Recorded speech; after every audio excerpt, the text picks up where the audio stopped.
I do concede that service can instill important values in young people, but is this really necessary? Our generation is constantly being called lazy and disrespectful and irresponsible by our elders.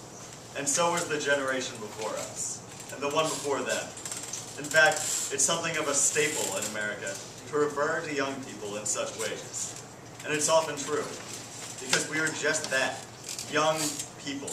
Many of us don't yet have the real-world experience to develop such values, but it does not take mandatory service to instill them.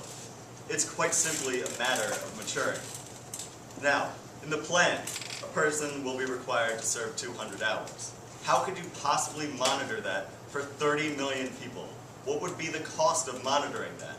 Who could possibly do that?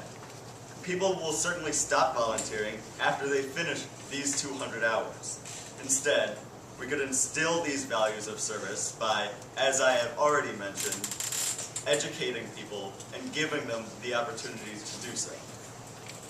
When another government forces its people into action against their will, we call it oppression.